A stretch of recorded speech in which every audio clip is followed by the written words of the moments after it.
The crack of a whip echoed through the dusty main street of Fort Garland, Colorado, as Frances Bennett pulled her weathered wagon to a halt, the summer of 1879 beating down upon her shoulders with unrelenting intensity. Sweat trickled down her neck as she surveyed the town that represented her last hope. 6 months, a widow, with nothing but her father's pistol, her mother's locket, and a desperate need for work, Frances had traveled across 3 states to reach this settlement nestled at the base of the Sangre de Cristo Mountains. Frances wrapped the reins around the brake lever and jumped down from the wagon, her boots landing with a puff of dust. She straightened her threadbare coat, conscious of how it hung loose on her frame after weeks of meager rations. Her chestnut hair was pulled back in a practical braid, though stubborn tendrils had escaped to frame her face. At 24, she had already weathered more hardship than most twice her age. The town was alive with the bustle of commerce and conversation. A group of cowboys lounged outside the saloon, their laughter carrying on the warm breeze. Frances squared her shoulders and headed toward them, knowing that ranches needed hands and cowboys would know who was hiring. "Excuse me, gentlemen," she said, approaching the group with determined steps. "I'm looking for work. Do any of you know of ranches that are hiring?" Their conversation stopped abruptly as 6 pairs of eyes turned to assess her. A moment of silence hung in the air before it was shattered by raucous laughter. "Work," said one, pushing his hat back on his head. "What kind of work do you think you can do, little lady? Sewing, cooking, ranch work," Frances replied firmly. "I can ride, rope, and wrangle with the best of them. I was raised on a cattle ranch in Kansas." This declaration only brought more laughter. One man slapped his knee in mirth while another nearly spilled his drink. "Hear that, boys? She wants to be a cowboy," howled a red-faced man with a bushy mustache. Frances felt heat rise to her cheeks, but she held her ground. "I need work, and I'm good with horses and cattle." "Go find yourself a husband or work at the boarding house," suggested another with mock kindness. "This ain't work for a woman." Frances was about to retort when a deep voice cut through the laughter. "I'll hire you." The laughter died down as the cowboys turned to the source of the voice. A tall figure stepped forward from the shadowed porch of the general store. He was lean and weathered, with piercing blue eyes set in a sun-browned face. His dark hair was visible beneath a well-worn hat, and he carried himself with the quiet confidence of a man who commanded respect. "Prove them all wrong," he added, his gaze steady on Frances. The cowboys exchanged glances, their amusement turning to disbelief. "You can't be serious, Preston," said the red-faced cowboy. "She'll last a day, maybe 2. "That's my concern, not yours," replied Preston, stepping fully into the light. "Preston Galloway," he introduced himself to Frances. "I own the Double G Ranch about 10 miles east of town. If you're looking for work, I've got it. Pays fair, works hard." Frances couldn't believe her luck. She stepped forward and extended her hand. "Frances Bennett, I accept your offer, Mr. Galloway." He took her hand, his grip firm but not crushing. "We leave in an hour. Get your affairs in order and meet me at the livery." With that, he tipped his hat and walked away, leaving Frances to face the still skeptical cowboys. "You're gonna regret this," one called after Preston. "Women don't belong on the range." Preston didn't turn around, but Frances saw his shoulders tense slightly before he continued on his way. An hour later, Frances had stocked up on a few necessities at the general store and secured her wagon at the livery stable. She found Preston waiting for her, astride a magnificent chestnut stallion and leading a sturdy bay mare. "This is Copper," he said, nodding to the mare. "She'll be yours while you work for me. Can you ride?" "Since before I could walk," Frances replied, approaching the mare and letting her sniff her hand before stroking her neck. The horse nickered softly, and Frances felt a connection forming already. "Good," Preston said, watching her interaction with the horse with approval. "We've got a ways to go before sundown." As they rode out of town, Frances could feel the stares of the townsfolk, particularly the cowboys who had laughed at her. She sat tall in the saddle, determined to prove them wrong, to prove that a woman could do this work just as well as any man. The Double G Ranch was nestled in a valley with a creek running through it, the mountains providing a dramatic backdrop to the sprawling property. A large main house, a bunkhouse, stables, and various outbuildings made up the heart of the ranch. Fields stretched out in all directions, dotted with cattle. "It's beautiful," Frances said as they approached. Preston nodded. "Been in my family for 2 generations. My father built it up from nothing. Now it's just me." There was something in his tone that suggested a story there, but Frances didn't pry. They rode up to the main house, where a grizzled older man was sitting on the porch whittling a piece of wood.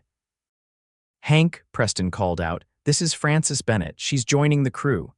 Hank's knife paused mid-stroke as he looked Frances up and down. His face was a map of wrinkles, his eyes shrewd beneath bushy white eyebrows. "A woman cowhand? Well, I'll be damned."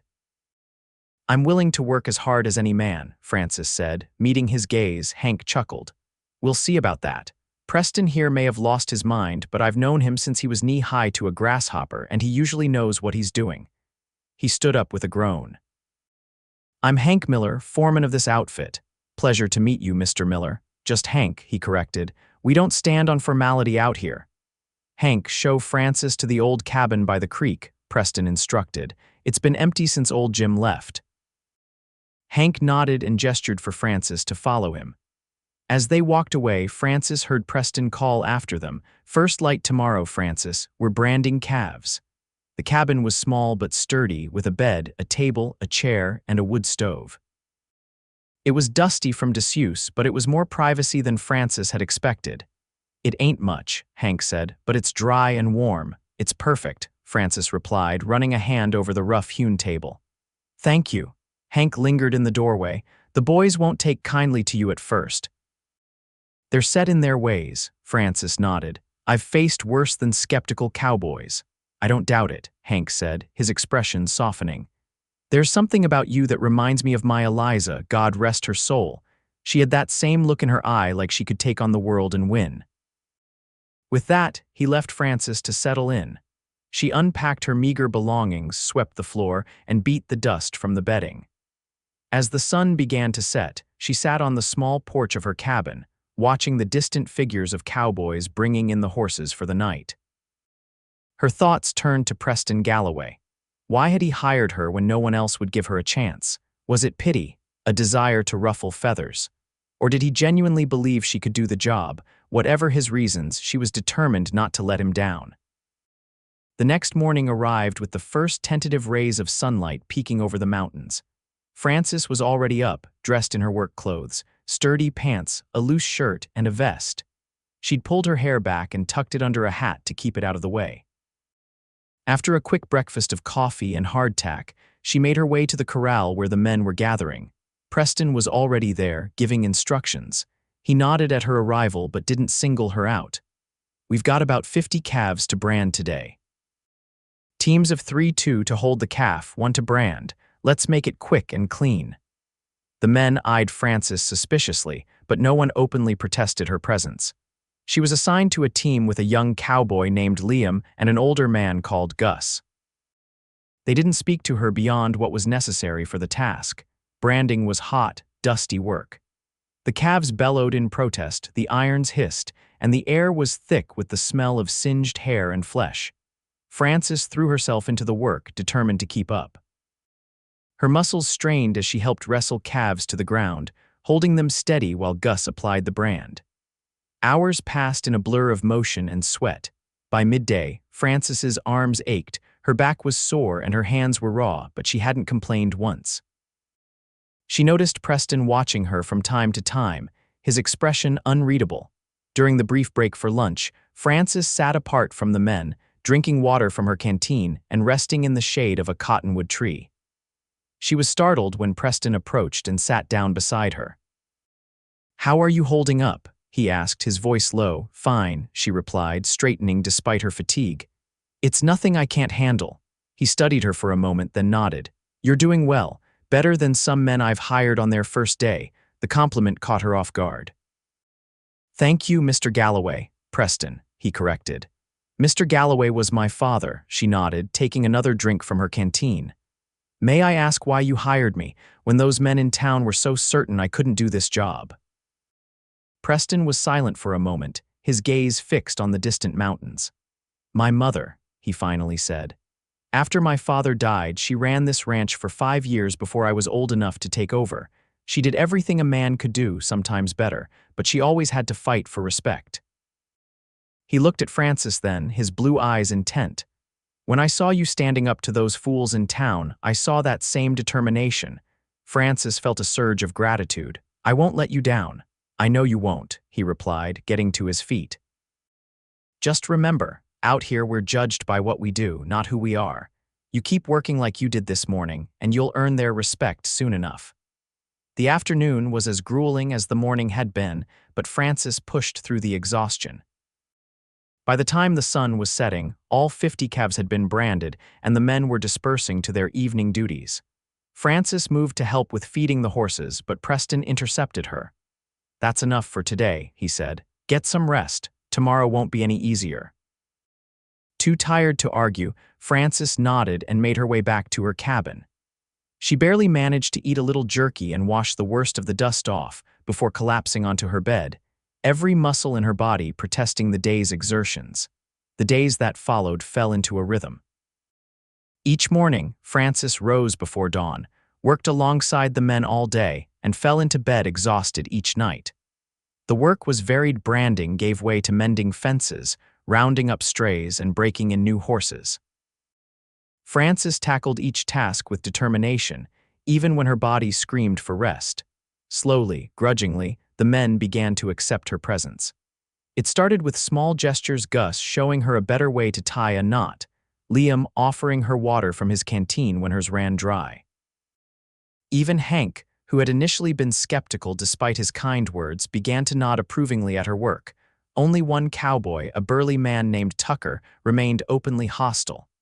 "You don't belong here," he'd mutter whenever she was within earshot. "Women are meant to be in the kitchen, not on the range." Frances ignored him as best she could, focusing on her work and on improving her skills. She noticed that Preston often assigned her to groups that didn't include Tucker, and she was grateful for his subtle intervention. One evening, about 2 weeks after her arrival, Frances was grooming Copper in the stable when she heard voices from outside. Curious, she moved closer to the door to listen. "You can't keep her on, boss," Tucker was saying, his voice aggressive. "The men won't stand for it." "The men seem to be adjusting just fine," Preston replied calmly. "And more importantly, she's a good worker, better than some I could name." "What's that supposed to mean?" Tucker demanded. "It means I value hard work and loyalty, Tucker. Frances has shown both. She stays." "You've got a soft spot for her," Tucker accused. "Everyone can see it." There was a pause before Preston spoke again, his voice dangerously quiet. "My personal feelings are not up for discussion. This is my ranch and I decide who works here. If you can't accept that, you're free to move on." Frances heard Tucker curse, followed by the sound of boots stomping away. She quickly resumed grooming Copper, her heart racing. Did Preston have feelings for her? The thought sent an unexpected thrill through her. She'd been so focused on proving herself that she hadn't allowed herself to notice the way her pulse quickened when he was near, or how his rare smiles made her feel warm inside. She was still pondering this when the stable door opened and Preston himself walked in. He stopped short when he saw her, and for a moment they just looked at each other. "I hope Copper's treating you well," he said finally, moving to check on his own horse in the next stall.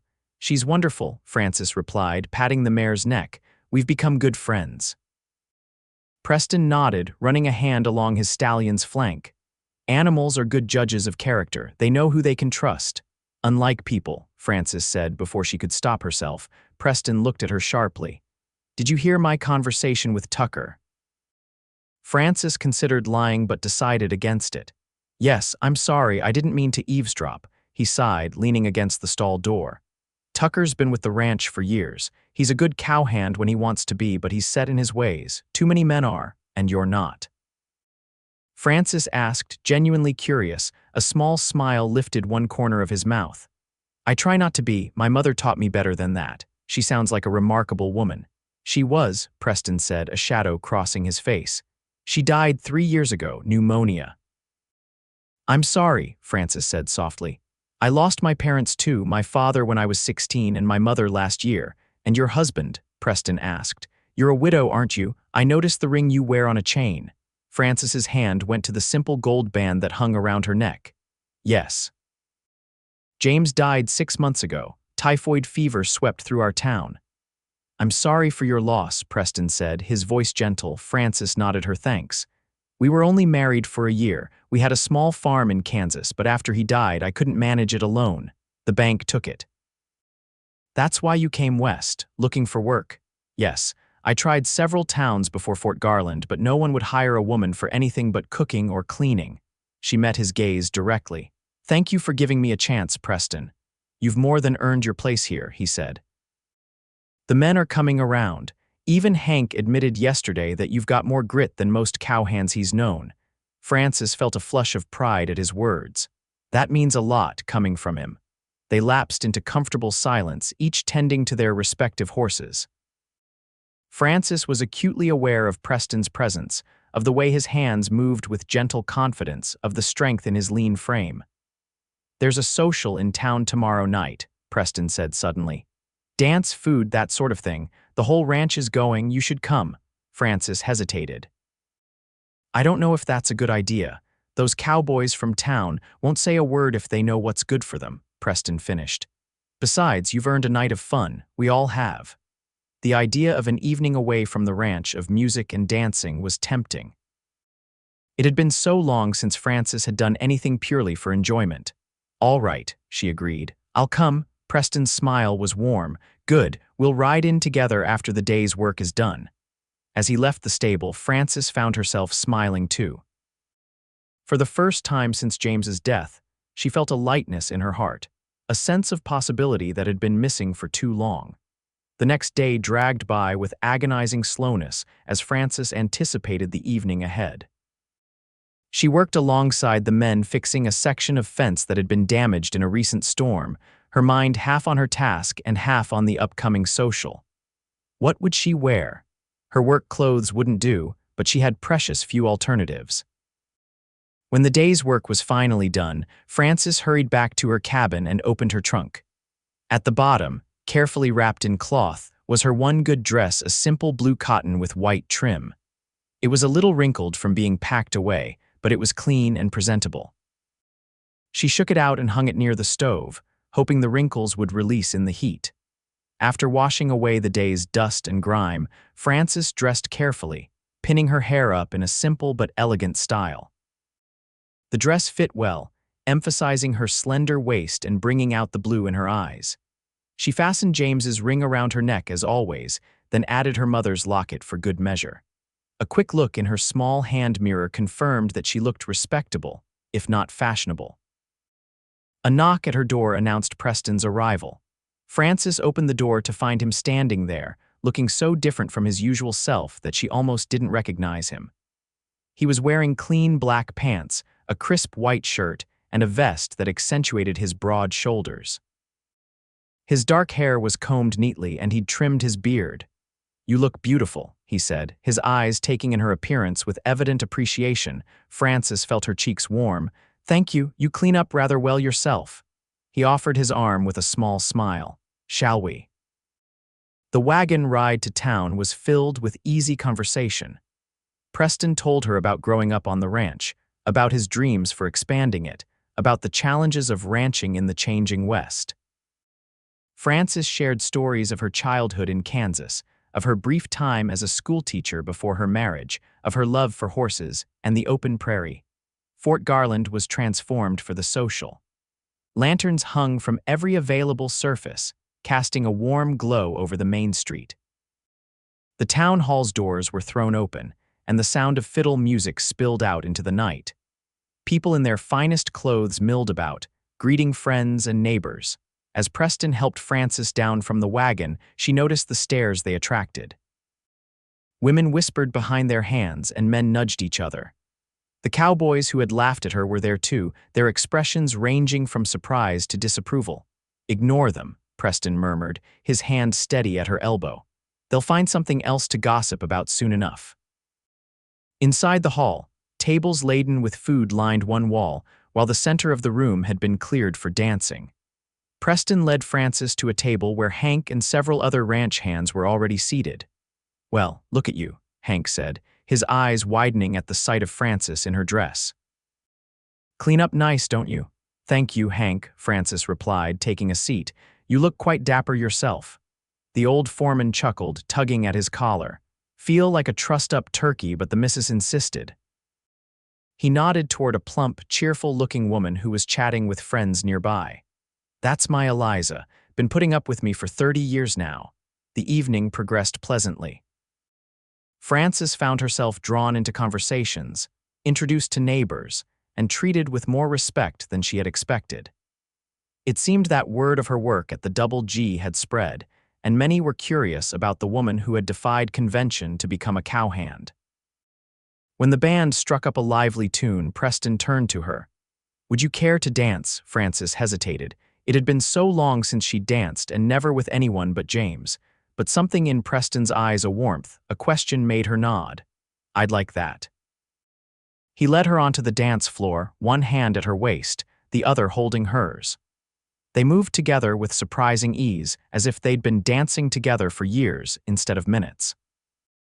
Frances found herself relaxing into his hold, enjoying the sensation of being guided across the floor by his confident steps.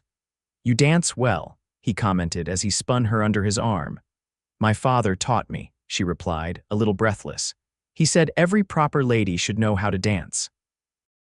"And every proper cowhand," Preston teased. Frances laughed, the sound drawing attention from nearby dancers. "I don't think there's anything proper about me anymore, at least according to society's rules." "Society's rules are often foolish," Preston said, his expression growing serious. "What matters is living true to yourself, not to someone else's expectations." The music slowed, and their steps adjusted accordingly. Preston drew her a little closer, and Frances felt her heart quicken at his proximity. They danced in silence for a moment, each lost in thought. "I'm glad you came to Fort Garland," Preston said finally, his voice low enough that only she could hear. "I didn't realize how much the ranch needed someone like you." Frances looked up at him, struck by the intensity in his blue eyes. "And what about you? Did you need someone like me too?" The question hung between them, loaded with meaning. Before Preston could answer, the music ended, and they were forced to step apart and applaud the band. As they made their way back to their table, Frances noticed Tucker watching them, his expression dark with disapproval. She looked away, unwilling to let him spoil her evening. The night continued with more dancing, more conversation, and more food than Frances had seen in months. She danced with Hank, with Liam, and even with the town's elderly mayor, who declared her a breath of fresh air for Fort Garland. But it was the dances with Preston that stayed with her, each one bringing them a little closer, a little more in tune with each other's movements. As the evening wound down, Preston suggested they step outside for some air. The night was cool and clear, the stars brilliant in the vast Colorado sky. They walked a little way from the hall, finding a quiet spot near the general store. "Thank you for convincing me to come tonight," Frances said, wrapping her shawl more tightly around her shoulders. "I haven't enjoyed myself this much in a very long time." "Neither have I," Preston admitted. He was looking at her with an expression she couldn't quite read. "Frances," he was interrupted by the sound of angry voices. Tucker and one of the Cowboys who had laughed at Frances that first day were engaged in a heated argument nearby. "I'm telling you, she's bewitched him," Tucker was saying. "Preston Galloway wouldn't look twice at a woman like that otherwise, scrawny thing playing at being a man." Frances felt her cheeks burn with humiliation and anger. Preston's face hardened and he started toward the men, but Frances caught his arm. "Don't," she said quietly. "It's not worth it."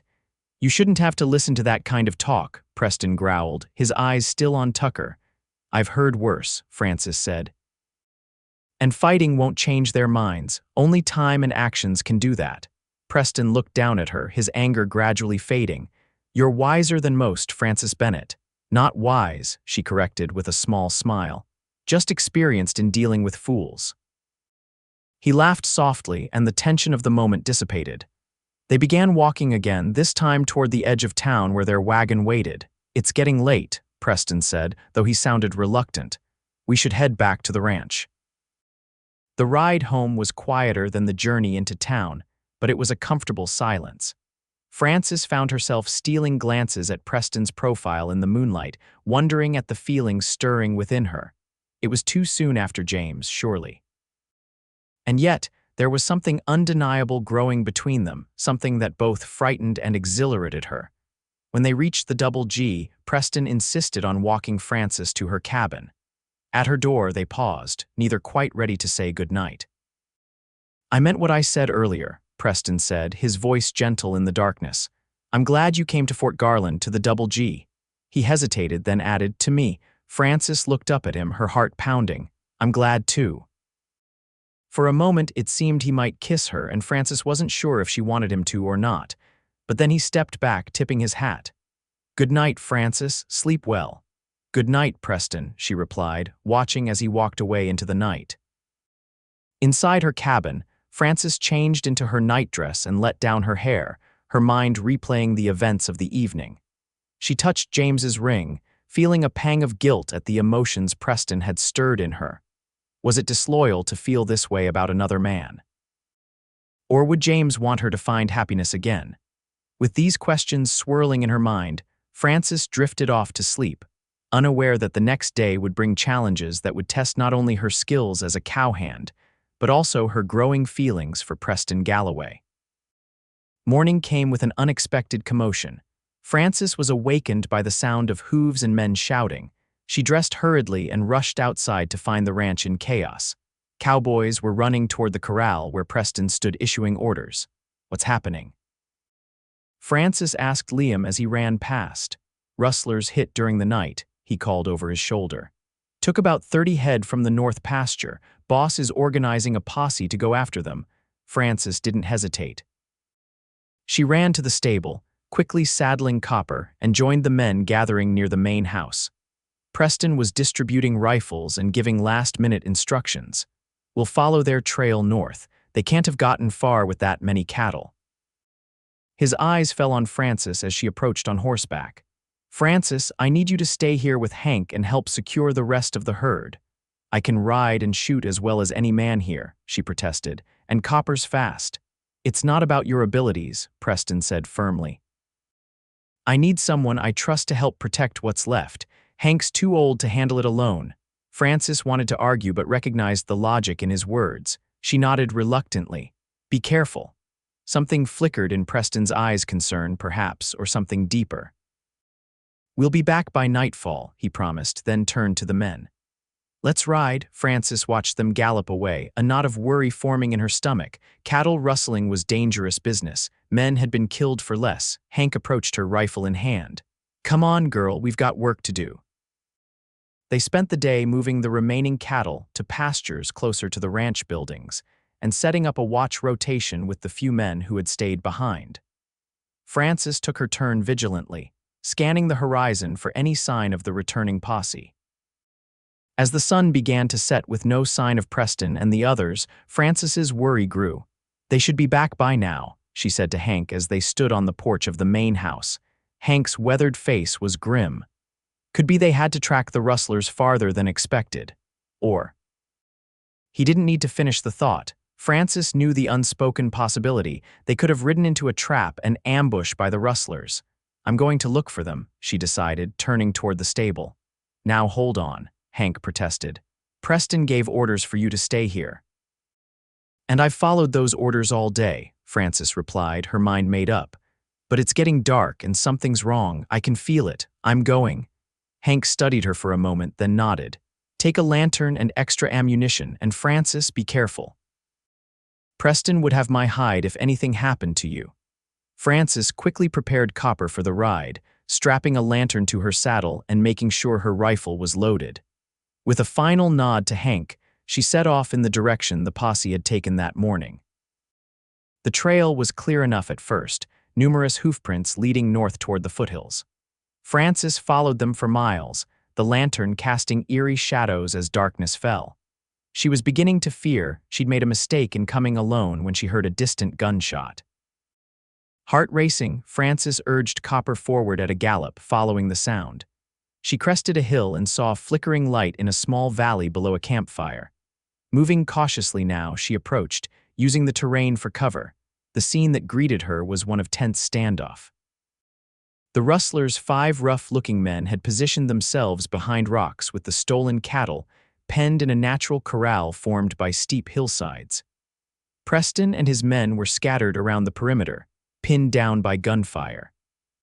One cowboy was clearly wounded, being tended to by another behind the shelter of a fallen tree.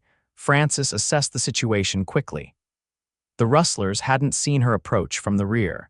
If she could create a distraction, it might give Preston and his men the advantage they needed. Making a quick decision, she dismounted, tethered Copper to a tree, and began to circle around to a position above and behind the rustlers' camp. The going was treacherous in the dark, but Frances moved as quietly as possible, thankful for the skills she'd honed during childhood hunting trips with her father. When she reached a suitable position, Frances took aim at a stack of crates near the rustlers' campfire, likely their supplies. She drew a deep breath, steadied her hands, and fired. The shot hit its mark. One of the crates exploded gunpowder, Frances realized with satisfaction. The resulting confusion was immediate. The rustlers scattered for cover, momentarily forgetting about Preston and his men. Preston didn't waste the opportunity. "Now," he shouted, and his men opened fire, forcing the rustlers further into disarray.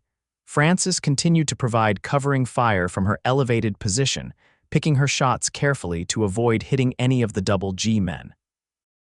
The rustlers, caught between 2 lines of fire, soon realized their position was untenable. "We surrender," one of them called out finally, throwing down his weapon. "Don't shoot." Preston emerged from cover, his rifle trained on the surrendering men. "Hands where I can see them," he ordered. "All of you." The rustlers complied, raising their hands in defeat.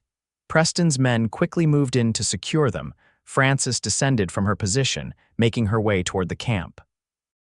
Preston spotted her as she approached, and his expression transformed from grim satisfaction to shock and then anger. "Frances, what in God's name are you doing here?" he demanded as she reached him. "I told you to stay at the ranch. You're welcome," she replied dryly, "for saving your lives." His anger seemed to deflate slightly. "It was reckless. You could have been killed." "So could you," she countered. "You didn't come back when you said you would." "What was I supposed to think?" They stared at each other for a long moment, tension crackling between them. Then, to Frances's surprise, Preston's expression softened. "Thank you," he said quietly. "That was quick thinking with the supplies." Frances nodded, accepting the apology implicit in his words. "How's the wounded man?" "It's Tucker," Preston said grimly, "shot in the shoulder. He'll live, but he needs a doctor." Frances moved to where Tucker lay, his face pale with pain and blood loss. His eyes widened when he saw her. "You," he said incredulously. "You're the one who fired that shot." "Yes," Frances replied, kneeling beside him to examine his wound. It was bleeding heavily, but the bullet had gone clean through. She tore strips from her petticoat to create a bandage. "Hold still, this will hurt." Tucker winced as she applied pressure to the wound, but he didn't protest her assistance. "Why?" he asked after a moment. "Why help me when all I've done is belittle you?" Frances met his gaze steadily as she worked. "Because it's the right thing to do, and because we're all part of the same ranch, like it or not." Tucker was silent for a moment, then nodded slightly. "Reckon I've been a fool," he admitted grudgingly. "Yes," Frances agreed, securing the bandage.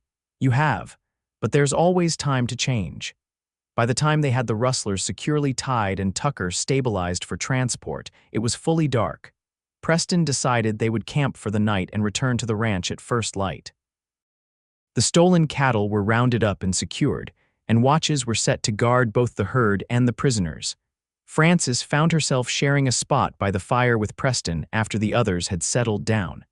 They sat in silence for a while, watching the flames dance. "You could have been killed today," Preston said finally, his voice low. "When I saw you coming down that hillside, my heart nearly stopped." Frances looked at him, surprised by the emotion in his voice. "I couldn't just wait at the ranch, not knowing if you were dead or alive." "Why?" he asked, his eyes searching hers in the firelight. Frances knew what he was really asking. Why had she risked her life for him and his men? Why did she care so much? The answer frightened her with its simplicity and its truth. "Because I care about you," she said softly. "More than I should, perhaps, more than I expected to care about anyone again after James. Preston's hand found hers in the darkness. I care about you too, Frances. From the moment you stood up to those cowboys in town, there was something about you that drew me in. Your courage, your determination. He paused, his thumb tracing circles on her palm. Your heart. Frances felt tears prick at her eyes. I don't know if I'm ready, she confessed. It's been such a short time since James died, I feel guilty. I understand, Preston said, his voice gentle. And I'll wait for as long as you need. There's no rush, Frances. What's growing between us, it's worth taking time over. She leaned against his shoulder, taking comfort in his solid presence. Thank you. They sat like that for a long while, hands clasped, watching the fire burn low. Eventually, Frances felt her eyes growing heavy with exhaustion. You should sleep, Preston said, noticing her drooping eyelids. Tomorrow will be a long day. Frances nodded, reluctantly withdrawing her hand from his. Good night, Preston. Good night, Frances, he replied, his eyes following her as she moved to her bedroll a short distance away. Despite her exhaustion, sleep was elusive as Frances's mind replayed the events of the day, the chase, the gunfight, and most of all, her conversation with Preston. She touched James's ring, which still hung around her neck, and whispered a silent question to the night. Was it all right to move forward, to open her heart again? The answer came not in words, but in a feeling of peace that settled over her. James had loved life, he would want her to live hers fully. With that thought, Frances finally drifted into sleep. The journey back to the Double G the next day was slow due to the wounded Tucker and the recovered cattle. Word had been sent ahead to Hank, and when they finally arrived at the ranch, they found the doctor from Fort Garland already waiting. The next few days were busy with the aftermath of the rustling incident. The thieves were transported to the county jail, Tucker was confined to bed rest in the bunkhouse, and Preston had to deal with paperwork and interviews with the sheriff. Frances threw herself into her regular duties, giving Preston the space she sensed they both needed after their fireside conversation.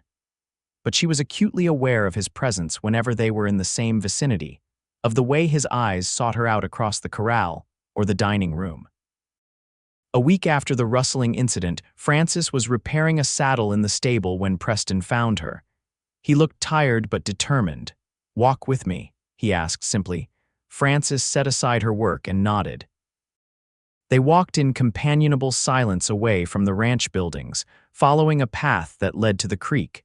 It was a beautiful late afternoon, the sun casting long shadows across the landscape. Tucker asked to speak with you, Preston said as they reached the creek bank. He's healing well, according to the doctor. Frances was surprised. What does he want? To apologize, I think, Preston replied. He's had a change of heart since that night, said something about how a woman who'd risk her life to save a man who'd treated her poorly deserved his respect. Frances smiled slightly. I'll visit him later. They stood by the water's edge, watching the current flow over smooth stones. Preston seemed to be gathering his thoughts. I've been thinking about what you said that night, he began, about not being ready. And I want you to know that I meant what I said. I'll wait, but I also want to be clear about my intentions. He turned to face her fully. I'm falling in love with you, Frances Bennett, and when you're ready, I want to court you properly. Frances's heart raced at his declaration. Preston, you don't need to say anything now, he interrupted gently. I just wanted you to know where I stand. The rest is up to you, and we can take it as slowly as you need. Frances studied his face, seeing the sincerity in his eyes, the quiet strength that had drawn her to him from the beginning. In that moment, she made her decision. I'm falling in love with you too, she admitted softly. It scares me how quickly it's happened, but it's true all the same. And yes, I'd like you to court me, but perhaps we could keep it between us for now, until I'm more certain of my heart. The smile that broke across Preston's face was like sunshine after rain. Of course, whatever you need. He reached out hesitantly, and Frances stepped into his embrace. His arms encircled her gently, and she rested her head against his chest, listening to the steady beat of his heart. It felt right, standing here with him. It felt like coming home. Their courtship progressed quietly over the next few months.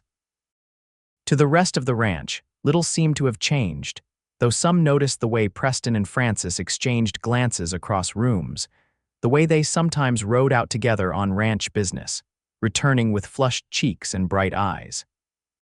Frances continued to work as a cowhand, earning the respect of even the most skeptical men through her consistent hard work and proven courage.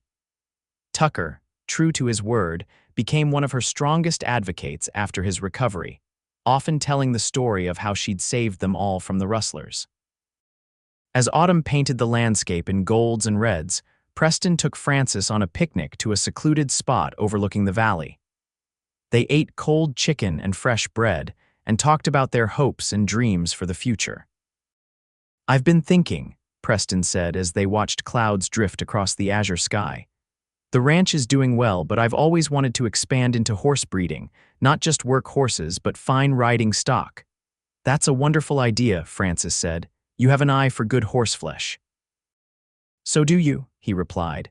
"In fact, I was hoping you might want to oversee that part of the operation. You have a way with horses that's remarkable." Frances was touched by his faith in her abilities. "I'd like that very much." Preston reached for her hand, his expression growing serious. "Frances, there's something else I wanted to discuss with you, something important." Frances's pulse quickened at his tone. "Yes, these past months with you have been the happiest of my life," he said, his blue eyes intent on hers. "I know we agreed to take things slowly, and I've tried to honor that, but my feelings for you have only grown stronger with each passing day." He shifted to kneel before her, still holding her hand in his. "I love you, Frances Bennett. I love your courage, your kindness, your strength. I love the way you face challenges head-on, the way you've made a place for yourself here against all odds. I want to build a life with you, to wake up beside you every morning and fall asleep with you every night." He reached into his pocket and withdrew a small box. "Will you marry me?" Frances's eyes filled with tears as Preston opened the box to reveal a delicate gold ring with a single pearl. It was simple and elegant, perfectly suited to her practical nature while still being undeniably beautiful. In that moment, any remaining doubts she had vanished. She loved this man with his quiet strength and unwavering support. She loved the life they could build together. "Yes," she whispered, her voice choked with emotion. "Yes, I'll marry you, Preston Galloway."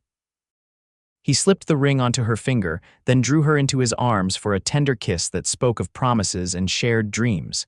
When they finally pulled apart, both were smiling through tears of joy. "I do have one condition," Frances said, her eyes twinkling. Preston raised an eyebrow. "What's that?" "I want to keep working with the horses and cattle. Being your wife doesn't mean I want to spend all my time in the kitchen." Preston laughed, the sound echoing across the valley. "I wouldn't have it any other way. You've more than proven yourself as a rancher. Besides," he added with a grin, "your cooking could use some improvement." Frances pretended to be offended but couldn't maintain it in the face of her happiness. "When shall we be married?" she asked.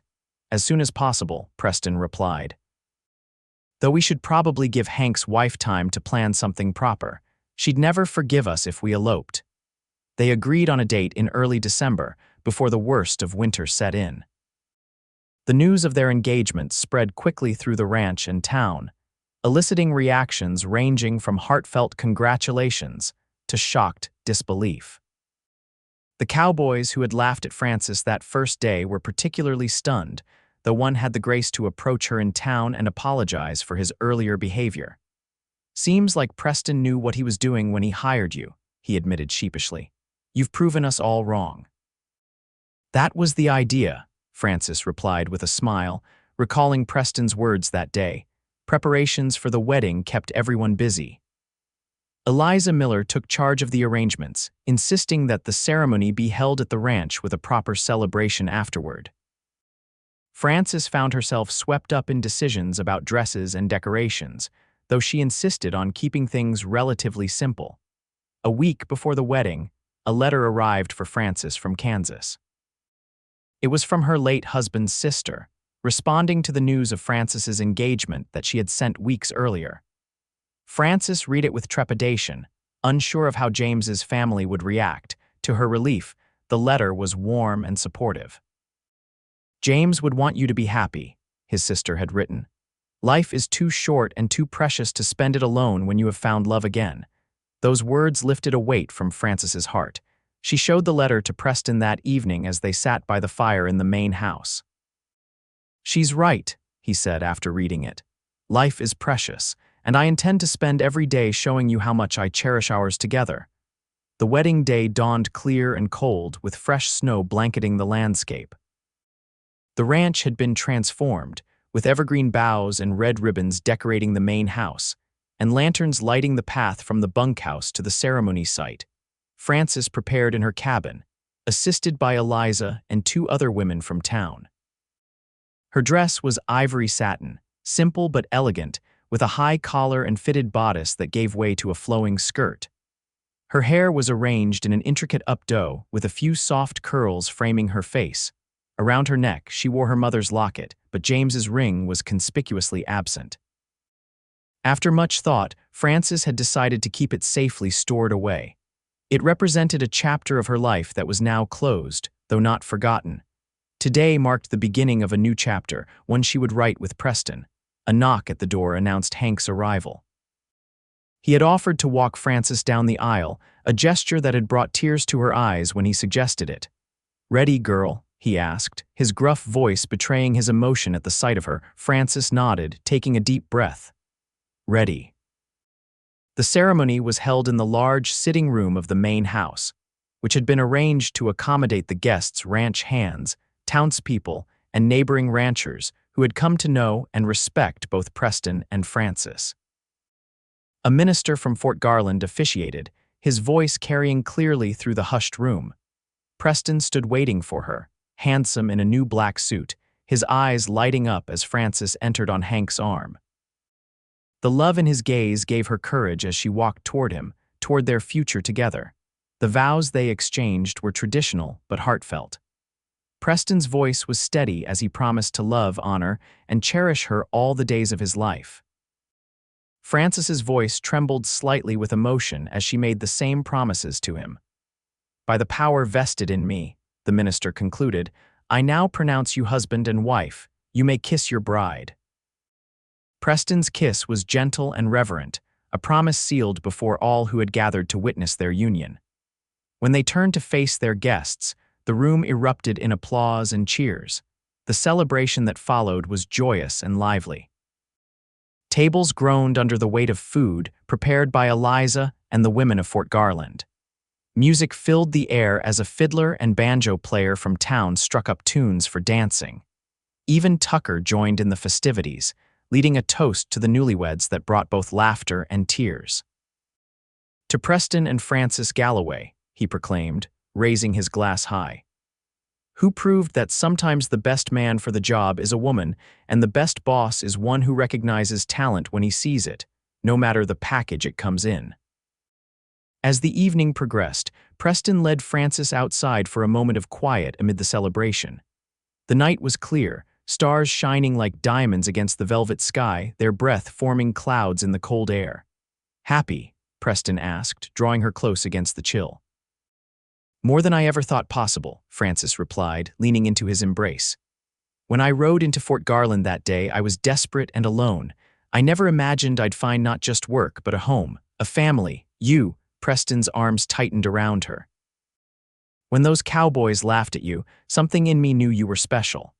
I said I'd hire you to prove them wrong, but the truth is, I hired you because I saw something in you that I admired, a spirit that wouldn't be broken by other people's expectations." Frances turned in his arms to face him. "And now," he said, his eyes reflecting the starlight, "I love you for that and so much more. For your kindness, your courage, your determination. For the way you've brought life and laughter back to this ranch. For the future we're going to build together." Their kiss under the stars was a promise, a beginning, a declaration of love that had grown from the most unlikely of circumstances. When they finally returned to the celebration, it was hand in hand, ready to face whatever adventures lay ahead together. The years that followed were filled with both challenges and joys. The Double G Ranch prospered under their joint management, with Frances's horse breeding program becoming renowned throughout the territory. The Cowboys, who had once laughed at the idea of a woman rancher, now sought her advice on training difficult horses and handling foaling mares. 2 years after their wedding, Frances gave birth to a son, whom they named James Preston Galloway. He was followed 2 years later by a daughter, Elizabeth. Both children grew up on horseback, learning the ways of the ranch from both their parents.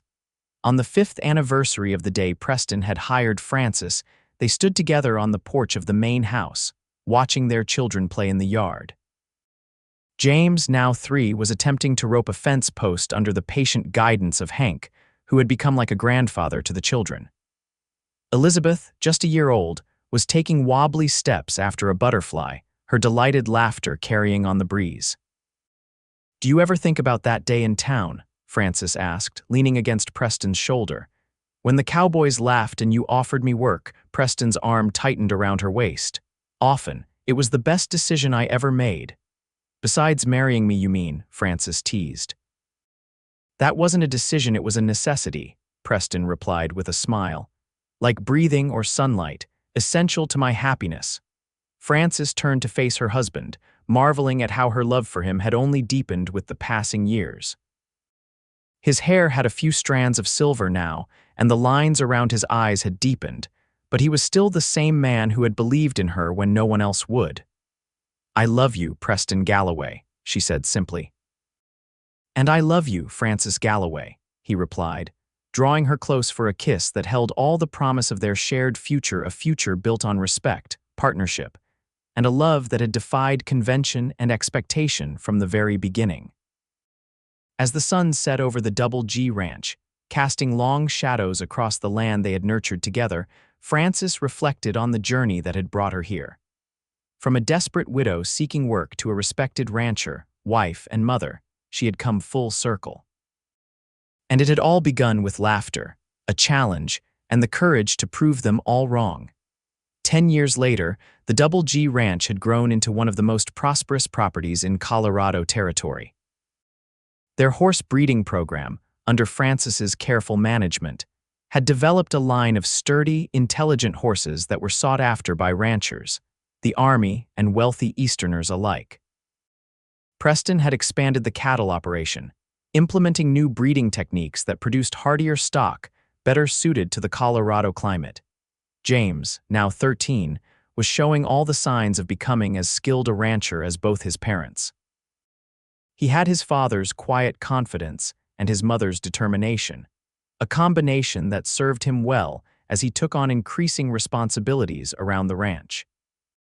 Elizabeth, at 11, had developed an unexpected talent for numbers and record-keeping, often helping Preston with the ranch accounts when she wasn't riding or helping Frances with the horses. On a crisp autumn morning, Frances stood at the corral watching James work with a spirited 2-year-old colt. His patience with the animal reminded her of Preston, the way he spoke softly and moved deliberately to build the horse's trust. "He's got your touch with horses," Preston said, coming to stand beside her at the fence. "Remember that Mustang mare no one could get near, the one you gentled in a week when everyone said it couldn't be done?" Frances smiled at the memory. "Star, she produced some of our best foals." She leaned against her husband's shoulder. "James has your steadiness, though. I was always more impatient." Preston chuckled. "You still are, in some ways. It's part of your charm." Their conversation was interrupted by the arrival of a wagon coming up the long drive to the ranch house. Frances recognized it as belonging to Mr. Peterson, the banker from Fort Garland. "Were you expecting him?" she asked Preston, who shook his head. "No, I wonder what brings him out here." They walked together to meet the banker as he pulled his wagon to a halt in front of the house. Mr. Peterson was a portly man with spectacles and a perpetually worried expression that had only deepened with age. "Mr. Galloway, Mrs. Galloway," he greeted them, climbing down from the wagon with some difficulty. "I hope I haven't come at a bad time." "Not at all," Preston replied, shaking the man's hand. "What can we do for you, Mr. Peterson?" The banker looked uncomfortable. "Perhaps we could speak inside. It's a matter of some delicacy." Concerned now, Frances led the way into the house, calling for Consuela, their housekeeper of many years, to bring coffee. Once they were seated in the parlor with steaming cups before them, Mr. Peterson cleared his throat. "I've come about the Wilkins property," he began. "As you know, old Samuel Wilkins passed on last month." Preston nodded. The Wilkins Ranch bordered the Double G to the north, a smaller but still substantial property that had fallen into decline in recent years as Samuel Wilkins's health deteriorated. His son from back east has decided not to keep the property, Mr. Peterson continued. He's instructed me to sell it as quickly as possible. Given its proximity to your ranch, I thought you might be interested. Frances and Preston exchanged a glance. They had discussed expanding the Double G if the opportunity ever arose, but the timing was unexpected. We might be, Preston said cautiously, depending on the asking price, of course. Mr. Peterson named a figure that made Frances's eyebrows rise. It was higher than they had anticipated, but not unreasonable given the quality of the land and water rights that came with the property. There is one complication, the banker added, looking even more uncomfortable. There's another interested buyer, Mr. Malcolm Reed. Frances stiffened at the name. Malcolm Reed was a wealthy businessman from Denver who had been buying up smaller ranches throughout the territory, consolidating them into vast holdings that he managed with an iron fist and little regard for the land or the people who worked it. Reed's offering cash, Mr. Peterson said apologetically, but I thought, given your reputation and standing in the community, you deserved the opportunity to match his offer if you're able. Preston's expression was thoughtful. When do you need an answer? By the end of the week, the banker replied. Reed is eager to close the deal. After Mr. Peterson had departed with a promise from Preston that they would consider the offer, Frances and Preston sat in silence for a moment, both contemplating the implications. It's a lot of money, Frances said finally. More than we have on hand, certainly. Preston nodded. We'd need to take out a substantial loan. It would mean years of hard work to pay it off. But if Reed gets that land, Frances pointed out, he'll overgraze it, deplete the water, and eventually try to pressure us to sell as well. That's his pattern. I know, Preston sighed, running a hand through his hair, now more silver than dark. The question is whether we can afford to take on that much debt at this stage of our lives. Frances took his hand in hers. We've never shied away from hard work before, and I'd rather work twice as hard than see Reed destroy what we've built here. Preston squeezed her hand, his eyes warm with affection. You haven't changed a bit since the day I met you, Frances Galloway, still ready to take on any challenge. Only because I have you beside me, she replied softly. They spent the next few days going over the ranch's finances, discussing options with Hank, who, though officially retired, still served as an advisor, and even consulting with James, who at 13 had a surprisingly good head for business. By the time Mr. Peterson returned at the end of the week, they had made their decision. They would make an offer for the Wilkins property, borrowing what they needed from the bank and pledging part of their breeding stock as additional collateral. It's a risk, Preston acknowledged as they signed the papers, but it's the right one for our family and for the future of the Double G. The acquisition of the Wilkins property marked the beginning of a new chapter for the Galloway family. The additional land allowed them to expand both the cattle operation and the horse breeding program. James took on responsibility for a section of the new property, proving his growing skills as a rancher. Elizabeth, showing her own kind of initiative, suggested establishing a small apple orchard in a sheltered valley on the former Wilkins land, an idea that proved profitable within a few years. The debt was substantial, as they had expected, but with careful management and hard work, they began to make headway. Frances sometimes joked that she was working as hard at 50 as she had at 24, when she'd first arrived at the Double G determined to prove herself. The difference, Preston would remind her, is that now you have a whole family working alongside you. And it was true. The Double G had grown from a ranch run by a determined bachelor and a handful of cowhands to a thriving family enterprise. Even Hank, now in his 70s and slowed by arthritis, continued to contribute his wisdom and experience. Tucker, who had long since become one of Frances's staunchest supporters, had risen to the position of foreman after Hank's semi-retirement and trained a new generation of cowhands in the Double G-TKS ways. One evening, nearly 15 years after Frances had first ridden into Fort Garland, the family gathered on the porch of the main house to enjoy the sunset. James, now 18 and recently returned from a year at an agricultural college back east, was discussing new breeding techniques with Preston. Elizabeth, 16, and blossoming into a beautiful young woman with her mother's spirit and her father's steady nature, was reading aloud from a letter from her friend in Denver. Frances looked around at her family, at the life she and Preston had built together from the most unlikely of beginnings, and felt a profound sense of gratitude. From the desperate widow seeking work to the respected rancher, wife, and mother she had become, the journey had been filled with challenges but also with immeasurable joy. "What are you thinking about, love?" Preston asked, noticing her contemplative expression. Frances smiled, leaning against his shoulder. "I was thinking about those cowboys who laughed when I asked for work. I wonder what they would say now." Preston's arm tightened around her waist. "They'd say I made the smartest decision of my life that day, hiring the woman who would help me build all this." He gestured to the ranch spread out before them, to their children, to the life they shared, and I'd have to agree. As the sun dipped below the horizon, painting the sky in brilliant hues of orange and gold, Frances knew that she had found something far more valuable than just employment that day in Fort Garland. She had found her place in the world, a partnership of equals, and a love that had only grown stronger with each passing year. The Cowboys had laughed, but Preston Galloway had seen beyond convention to the person she truly was.